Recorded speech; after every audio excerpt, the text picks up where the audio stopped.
You'll stand then, I'll take it. Coming to you live from Bushy Synagogue, a particularly rare treat as we begin a 3-week period of mourning, but more importantly, contemplation and reflection. We are informed that the Rambam tells us that the point of any period of which we will use an opportunity either to fast or to mourn in some fashion, there must always be a reflective element connected to it. And I can think of nothing more significant as I've the joy and opportunity to join with my colleague and friend, Rabbi Daniel Friedman from Norrisley Synagogue, who has championed Rabbi Sacks' teachings over his year of passing. Please God, all of you who are joining in with us in this in-conversation will have an opportunity to, therefore, not just mourn the loss of this wonderful man, but more importantly, continue to reflect upon his teachings and to keep him very much with us. Rabbi Friedman, it's wonderful to have you.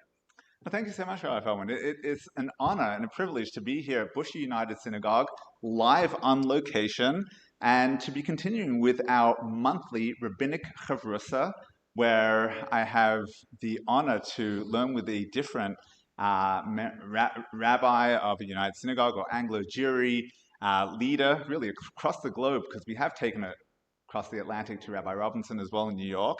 But speaking of New York, Rabbi Feldman, that's where you hail from, but you have found your place here in this country, leader of one of the largest shuls in the country.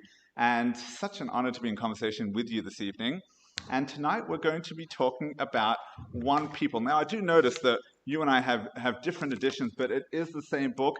So we're going to call it one book, even though the cover might be a little different. And I mean, before we get into the actual book itself, and I do want to thank our Bushy viewers and our Hampstead Garden Suburb viewers and all of our United Synagogue viewers and everyone tuning in this country and around the world. I also want to thank Rabbi Nick Kett, who is working all of the system this evening. I mean, this is the greatest tech that I have ever seen or been involved with. This is awesome. So thank you, Rabbi Kett, the wonderful associate rabbi here in Bushy. So before we get into the book itself, Rabbi Feldman, you had a relationship with Chief Rabbi Lord Sacks, Zecher Tzadik Livracha. Tell us a little about your relationship with him and the impact that he had on your life. Not many people know that Rabbi Sacks Zatzal, rather than being laid to rest where most of the chief rabbis are laid to rest in Willesden Cemetery, is actually in Bushy New Cemetery. And therefore, as my local patch, I tend to spend quite a bit of time in the new cemetery. And therefore, I find myself saying hi to Rabbi Sacks on a regular basis. They've yet to erect a proper matzeva for him. And therefore, all you have is his burial plot with a number of small stones and pebbles placed as the markers of honor, and just a card that distinguishes him as the chief rabbi from regular rabbis with the title of Morei Morenu. And Morei Morenu does not mean that he is the greatest of the great. He means that he is the teacher of the teachers. And perhaps more than any other chief rabbi before him, the title of being the teacher of teachers is so appropriate. Just today, I was on the phone with one of my congregants, and he shared with me a personal teaching that he received from Rabbi Sacks.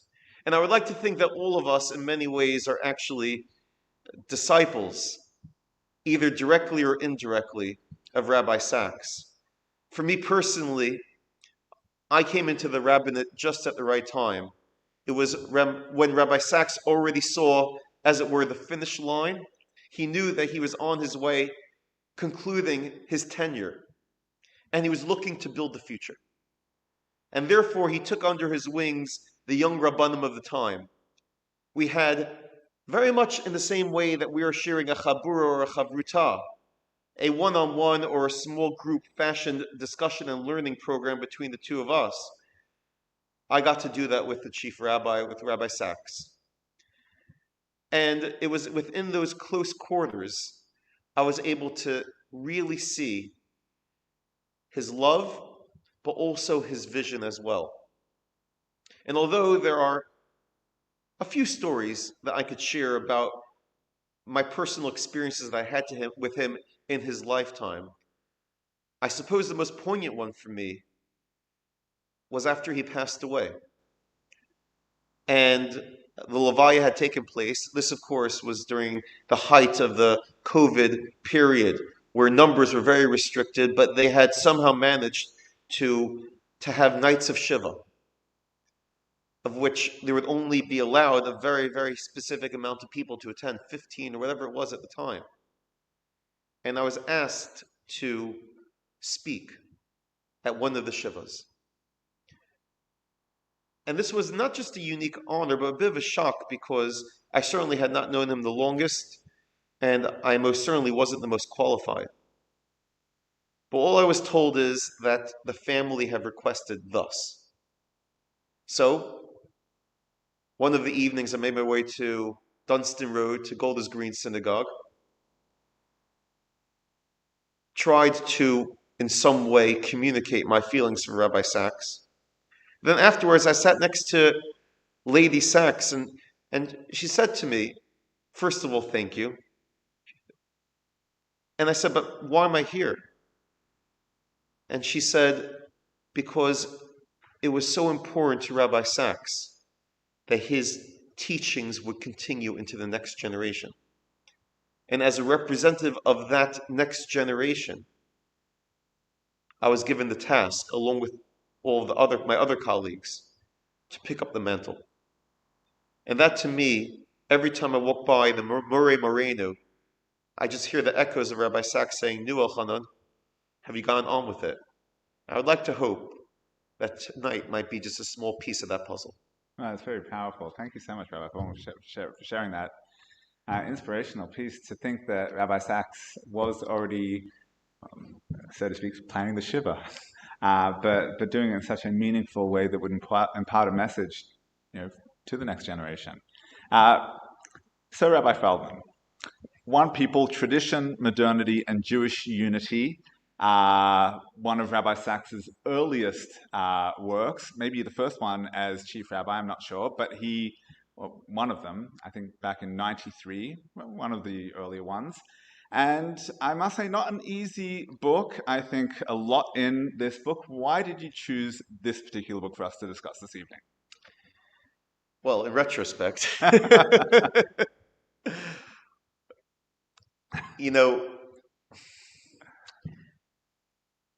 Rabbi Sacks has always been known as very clever.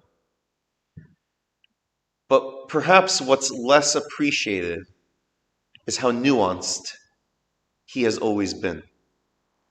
And some would say that every single one of his many writings was all culminating in his eventual magnum opus, as he would conclude in more recent times with his latest works. And as you said, this is one of the beginning ones.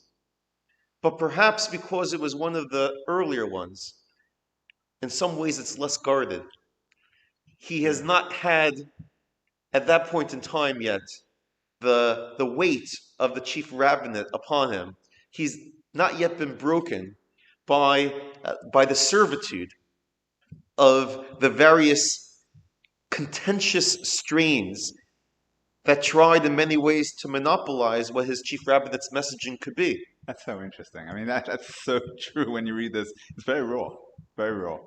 And perhaps when you're looking for answers, maybe going to the polished, shorter versions, more compacted, even pithy lines. Sometimes the genius is actually in the text, as long as you have the capacity to look for it. So I wanted to look at the earlier writings, the subjects of what it means to be a peoplehood, picking apart what orthodoxy is and what it's not, and looking at the modernity of the societies we live in, and whether that's something to embrace or the great enemy to avoid. Interesting, interesting. Well, thank you. Let's get straight into it. So, what we will do is we'll each look at a chapter. We've each chosen a couple of chapters that we will expound upon and then engage in conversation about it. So, Rabbi Feldman will begin with chapter 1. Tell us about it. So chapter 1 is referred to as the crisis of contemporary Jewish thought. Crisis is a big word, but he does not use it lightly. He starts off in this chapter by presenting what the crisis actually is and how it connects to Jewish contemporary thought. And he uses a parable of Alistair MacIntyre in order to achieve that. Now, Alistair MacIntyre is not particularly talking about Judaism. He's talking about modernity, full stop. And he says as follows: imagine that there's a time in which you have a dystopian society that has fallen apart because of some type of upheaval in which science is blamed as the culprit. And in that riotous, chaotic anarchy, we find ourselves that all the foundations, all of the houses of study, all of the laboratories, all of the universities are all destroyed. And science, as a consequence, is forgotten. A new generation, though, arises, remembering promises of what science could herald. And through the ashes and through the debris, they try to piece together science. They make a great effort at it. And at their conclusion, they have erected what they understand to be science. The problem is that it's a mere shadow of what science was. And it has the same names. It has the same titles. But the substance isn't there. And therefore, without the substance, the science that has changed and moved technology in a positive way would be forgotten. Of course, he therefore brings it back into modernity, in which you have principles of virtue, principles of morality, principles of ethics that have become disconnected from their sources, from why they emerged, how they emerged, upon which foundations they had emerged in. And as a result of that, all you're left is a shadow of morality, a shadow of virtue, a shadow of ethics. And in that environment, there could be no real, pure, ethical, modern, moral standards. Says Rabbi Sacks, what would happen if you replaced the word modernity, the word virtue, with the word Judaism? And we have the same names as our forefathers had. We have the words mitzvah. We have the words Torah. We have the words tikkun. We have the words Am Yisrael, Knesset Yisrael, Eretz Yisrael. And we think we know what they mean. But because in the modernity, in today's society, disconnected from its original roots, from its original foundations, they become shallow, hollow shells of what they originally were. He gives a real example, going straight into the meat of things.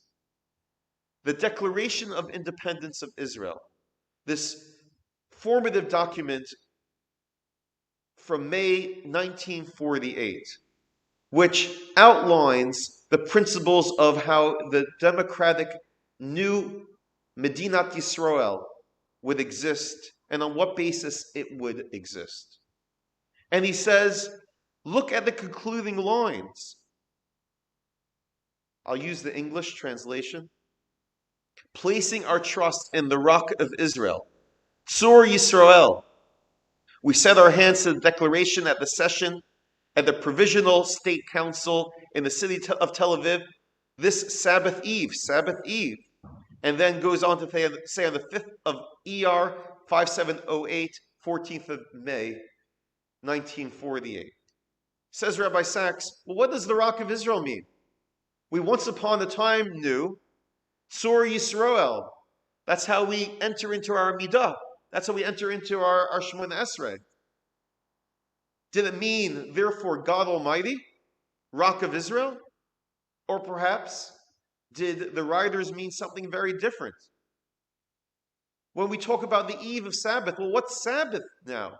Is it our Brit Olam, our connection with Hashem, this eternal bond? Or perhaps is it a society's day of rest? And are we using the Gregorian secular calendar to refer to our system of time? Or are we reusing the religious one? Says Rabbi Sacks, introducing the problem, the crisis that we find ourselves in, is that we are in a world today where modernity has made Judaism a beaten adversary. And in the place of being a beaten adversary, what is our identity? And in that identity, can there possibly be a peoplehood? And what would it look like? It's a big chapter.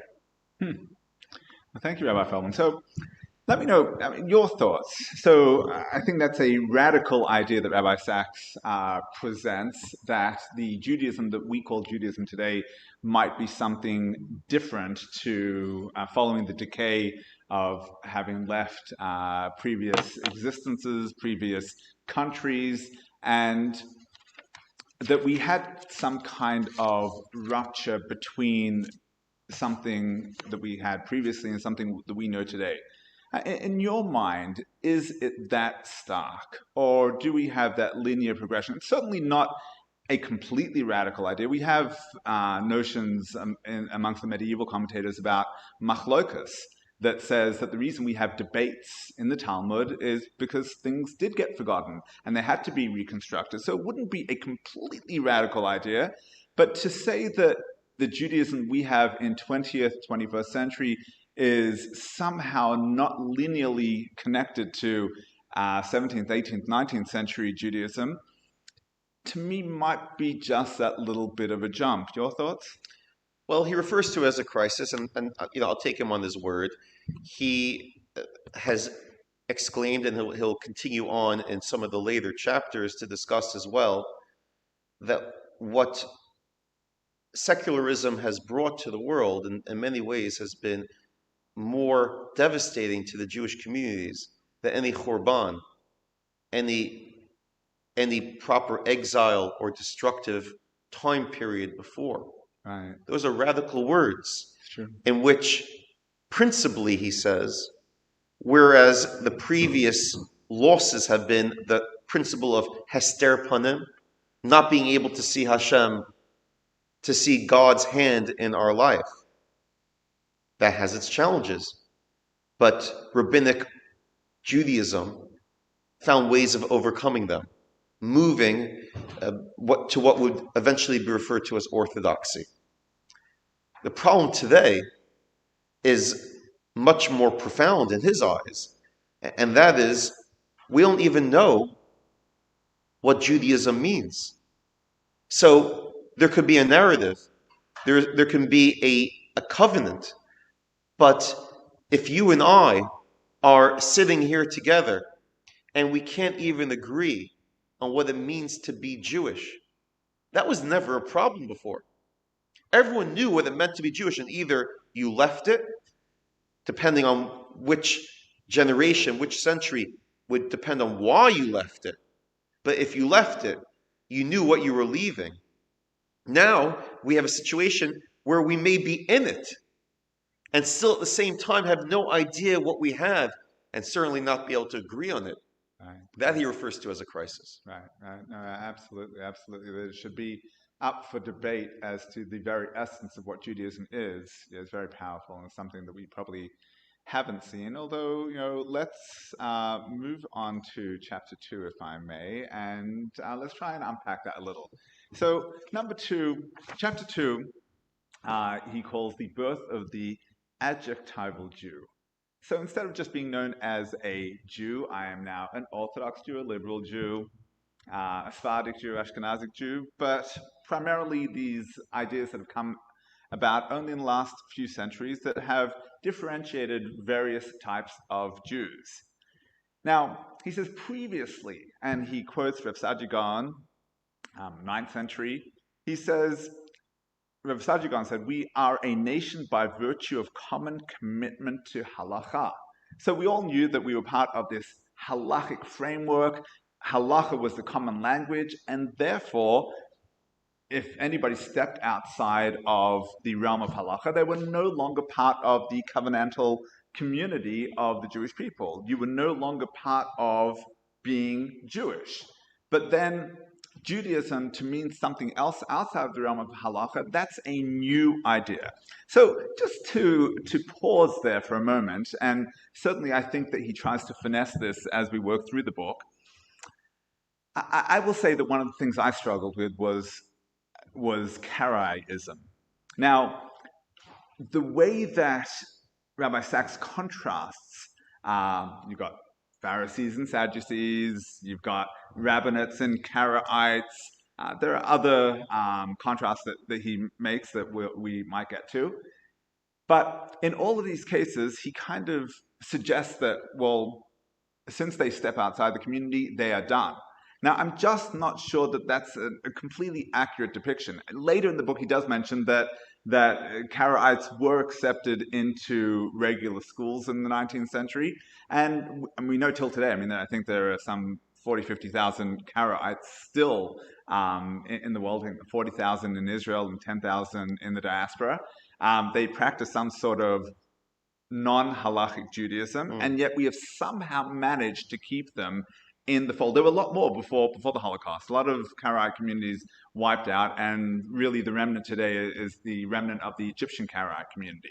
So to simply say that, well, if they weren't within the realm of halacha, therefore they weren't within the realm of Judaism, and this is the first time we see that with the advent of reform and secularization and the Enlightenment.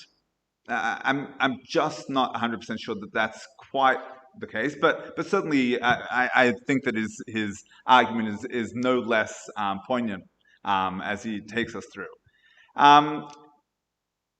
One of the other things I struggled with, I think, is his tendency, or it's really our tendency, and he does mention that it's not so simple because he already questions, the past couple of centuries it not being the case. I think sometimes we wax nostalgic about life in Dehaim. The way it was back in Europe when everybody was frum and everybody looked like Tevye. And I think probably from Tevye's story itself, it becomes very clear that life wasn't so rosy back in Dehaim. And you can look in medieval times to Rabbi Moshe Kusi in the beginning and his intro to the Sefer Mitzvah Skottel, where he talks about going around the countryside, putting mezuzahs on people's doors and getting them to put on tefillin. Not everybody was doing it. I mean, actually, we don't even have to exaggerate that far. We can just look into the Tanakh and see that our prophets are getting up telling everybody, well, don't worship idols, by the way. So this notion where it's nice to look back and say, well, everybody was part of that halachic community, everybody was homogeneous, worked in a uniform way.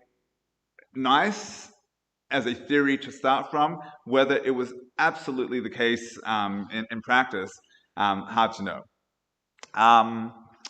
He talks about when Samuel Holtheim came and one of the early reformers, and he said that the point was that laws were there to keep us together as a nation, and now that we no longer needed Jewish nationalism because we were being accepted as German nationals, maybe we didn't need laws anymore, and we could now abide by our law system could be Dina de Malchusa. The law of the land becomes our law as Jews as well. And I think that makes one really think what it is to be Jewish and what's my purpose.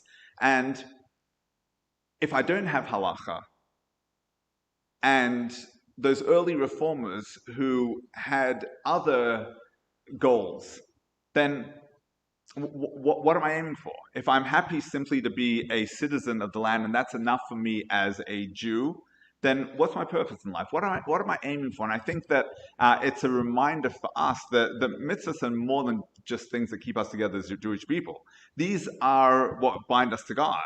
And every time we do a mitzvah, that's achieving more in this world, achieving more to be able to refine my neshama and be able to grow as a Jew and a human being as a neshama. Then moves on, and there was a lot in chapter 2, but just a couple more ideas. He says that Orthodoxy recognizes pluralism, but not the kind of pluralism that non-Orthodox denominations of Judaism recognize. So what's the pluralism that we recognize? And this is a common theme throughout his books, is we certainly recognize that there's a role for Jews and non-Jews. We recognize within Orthodox Judaism that there are many ways to serve God. Ashkenazi, Sephardi, Hasidic, Litvish, and beyond.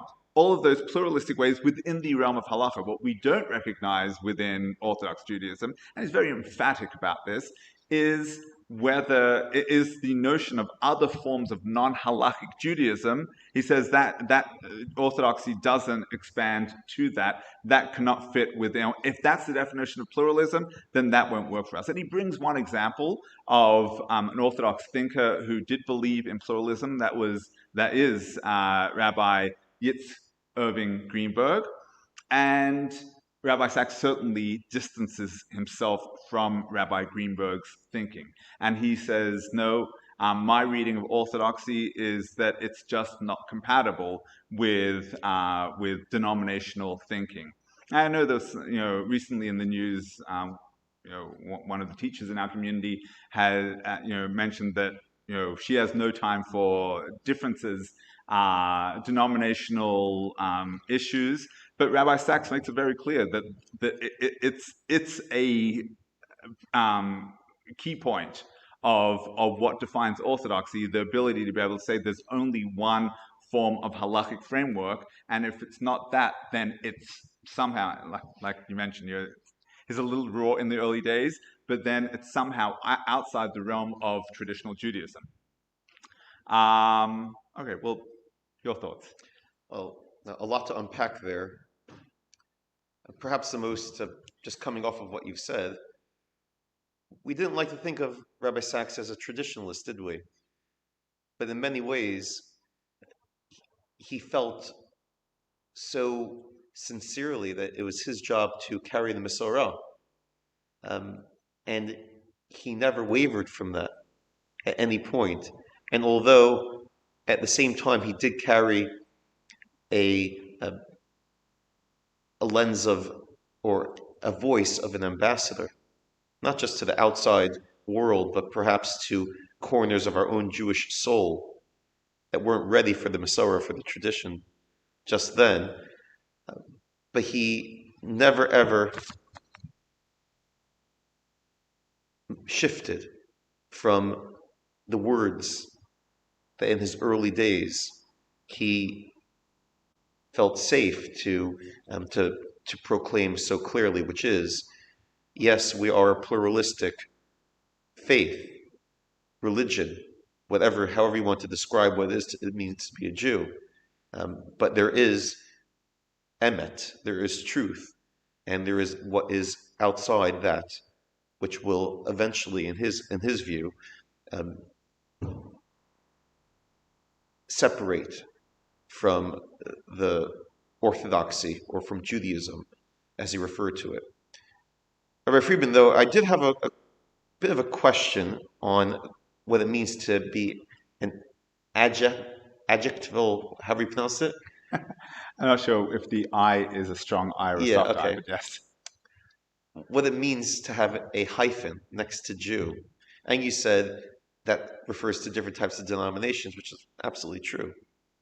But an evening like this evening, in which you had English Jews dancing on their sofas, singing at the top of their lungs, "It's coming home." The hyphen's very, very strong there. And equally, I would imagine, in Munich or Frankfurt or Berlin right now.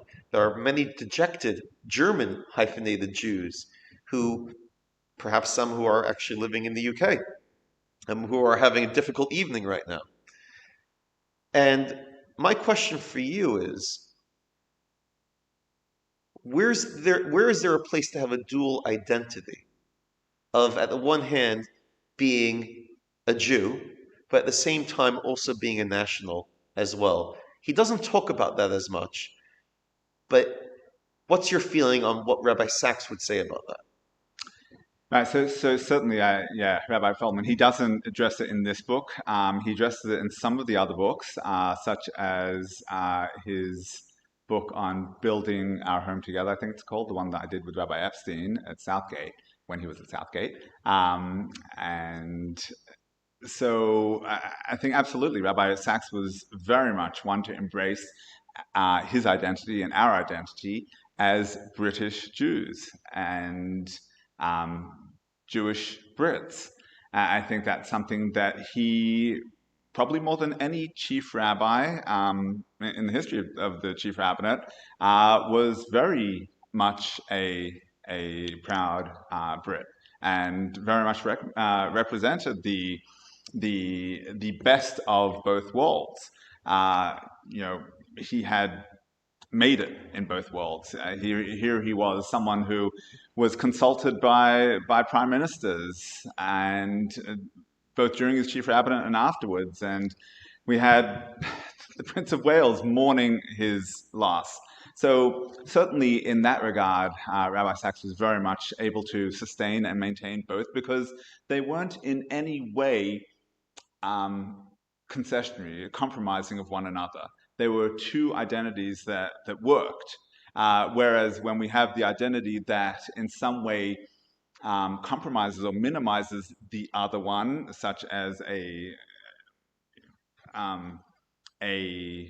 Judaism that has a hyphenating factor to it, that's where Rabbi Sacks took issue. And I think, I mean, you read it here, and just for the sake of our viewers, just to make it very clear, my earlier comments were from the perspective of Rabbi Sacks. I think that in the early days, just reading this, we would almost call him a kanai, a zealot, and we're familiar with the story of when he didn't go to Rabbi Grin's funeral, and I'm not sure that would have been Rabbi Sacks at the end of his chief rabbinate. But it is interesting to see his perspective at this point, and especially his struggle, the tension. He wanted to be able to produce a theology, a dogma of one people. And these were his real struggles that he's working out to say, how can I do it when this is what's going on? And undoubtedly, as he worked through on the ground, dealing with non-Orthodox colleagues, I think he found that pragmatically there are ways to get around what maybe black and white on paper is a little more difficult. I think that's right. And that really brings us into chapter 3 and chapter 4, which I took a look at. I'll go to chapter 4 first, and then back into chapter 3 to maybe give it a bit of time to settle some of the thoughts about the hyphenated dual identities, which clearly Rabbi Sacks champions so well. He makes some distinctions between ideological divisions and institutional divisions. And he says, because institutionally in the UK, in Anglo Jewry, there were concessions made at a certain point in time in which the chief rabbinate / United Synagogue body chose to adapt themselves in a way that could fit firmly well into modernity. The canonicals came in, the choirs came in, even the Sidurim themselves were the same size and thickness as the Book of Common Prayer from the C of E, from the Church of England.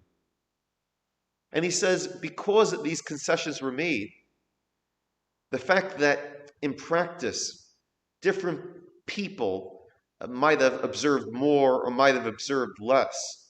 But at the end of the day, they can all fit under the broad church of the United Synagogue. And that's the reason why the other denominations did not take hold here. Obviously, they existed, but did not have as much weight or influence, because institutionally we're all able to fit, even if ideologically we couldn't. Whereas in Eastern Europe, eventually in Western Europe as well, where the concessions had not been made. Yes, Rav Hirsch, in his own way, with Torah and Derech Eretz, attempted to have a synthesis to create this neo-orthodoxy as a way of saying, yes, Frankfurt, you can embrace modernity as a bracha, as a blessing, while staying true to being a traditional Jew. But by and large, it wasn't like that. The responses to modernity was to build ghettos, was to build walls in order to protect our way of life. There, the ideological differences, because the institutions were further apart, created the chasms or the schisms that really could not be bridged. But in chapter 3, he does kick off with the earlier versions of what we now call Judaism, or what we now call Orthodoxy. And basically, it's the way my father refers to himself when asked, well, what denomination are you? And he says, I'm a Torah Jew.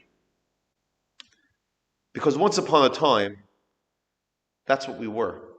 We were a Torah Jew in the sense that it was our job to be faithful to the Torah mission, to be faithful to the covenant with Hashem, in which there was a destiny for us as the bearers of his Torah. And therefore, we woke up in the morning and we knew what our mission was. And when we were on our last breath, in whatever scenario that might have been, we were breathing our last breath, hopefully true to being part of that mission. And therefore, every conflict with modernity was always going to be a question of, do you accommodate or do you resist? All with the same mission intact. What will enable the mission to stay true further or not? And he says, even from the earliest of times, this tension between accommodation and resistance was very much a discussion. He referred to Ezekiel, the prophet, as the one who said, don't get comfortable. Remember that we're supposed to be back in our land. And then you had Jeremiah, on the other hand, who said, embrace the society that you're in, because through it, in exile, you'll be able to thrive. And therefore, I wonder if the position of Rabbi Sacks, and I do believe truly that he was a student of Jeremiah more than Ezekiel, perhaps what we say to be true about Judaism or Orthodoxy, as Rabbi Sacks would want it to be perpetuated, being one that could command that duality, I believe it wasn't because they weren't in conflict with one another that they could somehow coexist. I believe he felt it was part of the Torah mission. The Torah mission of what it means to be a Torah Jew and part of that covenant. Yeah, I think absolutely. Absolutely. It was really, Rabbi Sacks always felt that, how could Jews impact society, impact the world? And you're right, it's part and parcel. This was the ultimate. Yeah, and it does therefore then beg the question, how do we look at orthodoxy? Because that's the part of the book that I was really the most intrigued by. Yes, there are certainly going to be challenges of the schism between the denominations, which is looked at. But how can we become fragmented as a people, even within orthodoxy? How did that go so wrong? If we all believe in the Torah mission, and we do, and we all believe in this concept of Knesset Yisrael, of being a peoplehood, as the only way to accomplish that mission, then how did the judgments go so wrong? Where we could find that I could have more in common, and he says this, quoting a rabbi, with, and I'll use it more in a more uh, relevant application. How could I be in Wembley this evening, sitting next to a non-Jewish Gentile England supporter, and have more common with him in that crowd than I would with a chassid in Mea Shearim? How did that happen? And that's something which he is deeply bothered by. And he uses strong language. The sin of that we do not feel that peoplehood, even within the parameters that still consider themselves to be part of the Torah mission, he said the sin of that cannot be forgiven on Yom Kippur, because Yom Kippur itself will only atone for Knesset Yisrael. And if we have divorced ourselves from being part of a peoplehood, then we're not on that train.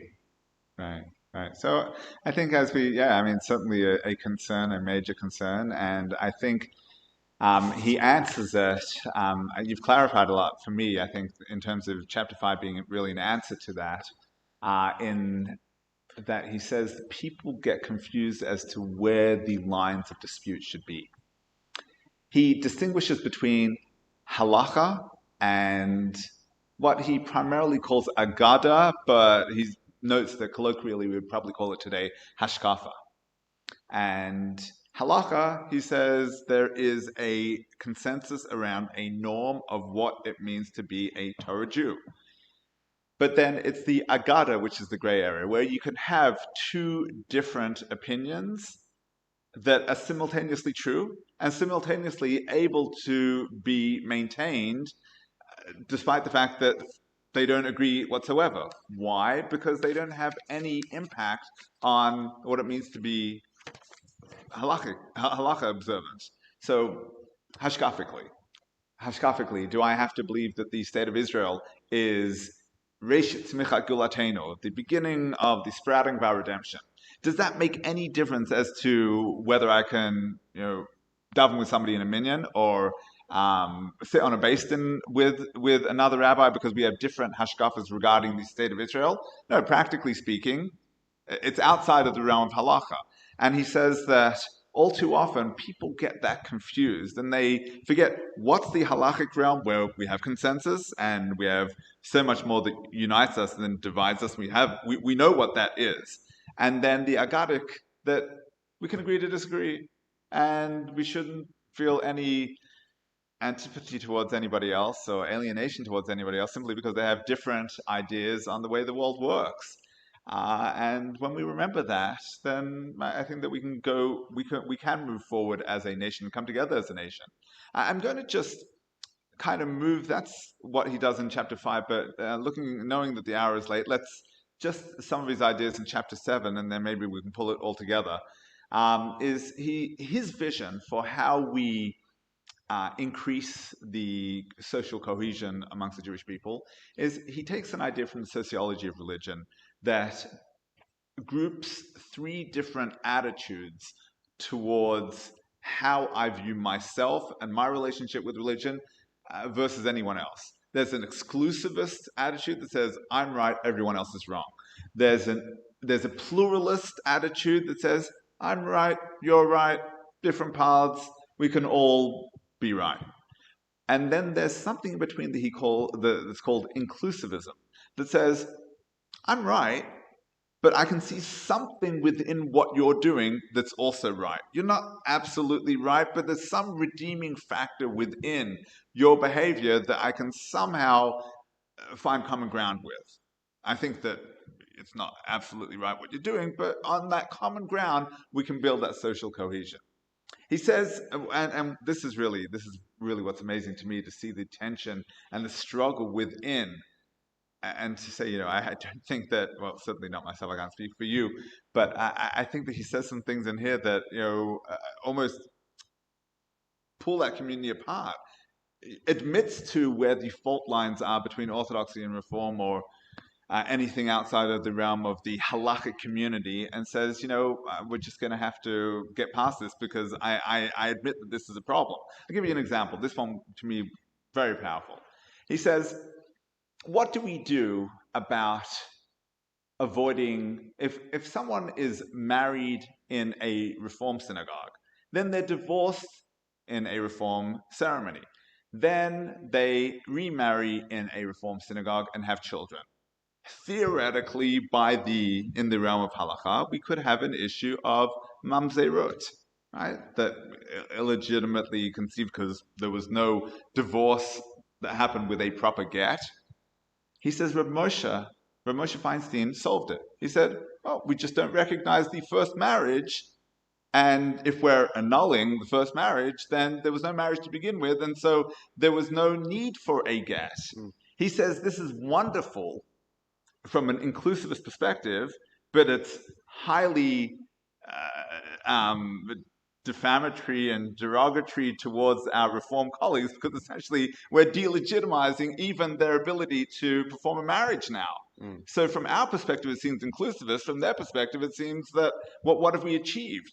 So this is the direction he wants to go. I'm not sure that he ever lands. Your thoughts, Rabbi Feldman? Does he ever land on a solution, do you feel, in this book? Well, I think so. I think he, just to take a statement, which he says was, decisions should be judged by their consequences, not by the construction placed upon them. A pragmatic view on peoplehood rather than a strident one. But to me, ultimately, the end parts of this book is really a cry for help, in which he said, can't we all just get along? And why can't we recognize the examples that he gives about the new existence of a Jew who decides to stay a Jew even if they're not embracing the Torah mission? That's never happened before. And the fact that they have included themselves in, they want to be liyot mi Yisrael, to remain within the fold.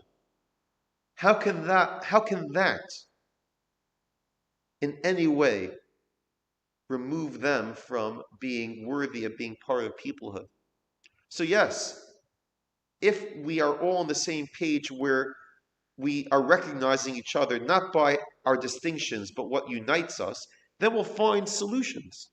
And those solutions will be bumpy, they'll be ill-fitted, but they will enable us to stay together. And I think when he wrote this in the late 80s into the early 90s, I think he was calling out and saying, there's still time. At least in Anglo Jewry. I don't know if he could have written this in 2021. So it's funny you say that, because I actually had the opposite conclusion. I thought to myself, you know what?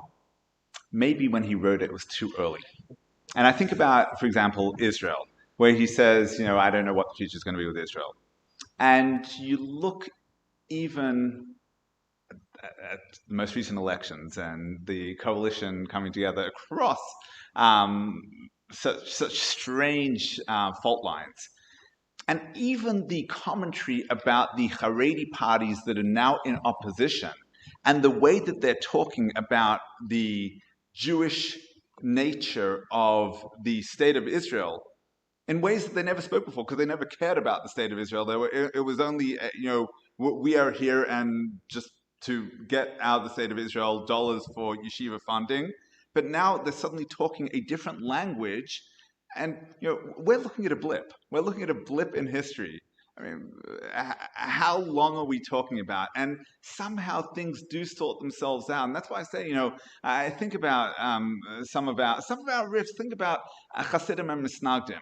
I'm sure if we'd been talking in the early first couple of generations, we'd say, this is going to lead to a complete divide amongst the Jewish people. It sorted itself out. And I think that that's what we're seeing. And I think that, Rabbi Sacks, wanted solutions. Sometimes it's not about finding the solutions. It's just about getting along and not always knowing to a T what those solutions are. Well, absolutely. And ultimately, this was a book of optimism, not pessimism. And we have to remember that. And earlier on in the chapters, he says that one of the reasons why he's so optimistic is because he has history on his side. And this is exactly what you said. He said Jewish destiny is a sustained defiance of history. Absolutely. And perhaps as we're nearing towards, especially in light of the 3 weeks, hopefully towards the Ketz Hayamim, towards the conclusion of days, maybe as a peoplehood, there is a strong way for us to go forward if we have the will to do so. Yeah, amen. I mean, we know that this is the time that we need to increase that avas chinam, loving one another for no reason. The same way that the Bet HaMikdash was destroyed for sinas chinam, we are here to love one another simply because they are our brother and sister. Thank you so much, Rabbi Feldman, for hosting me here this evening. It's been lovely, a pleasure to learn with you, and please God, we'll have many more opportunities to learn together in the future. Thank you, and what a wonderful mission. I'm so glad to be part of it, and I only hope that the messages of Rabbi Sacks continue to penetrate into the hearts of humanity, a voice that is so desperately needed and continues to echo far beyond the grave. May all of this continue to be a merit to his dear soul. Amen.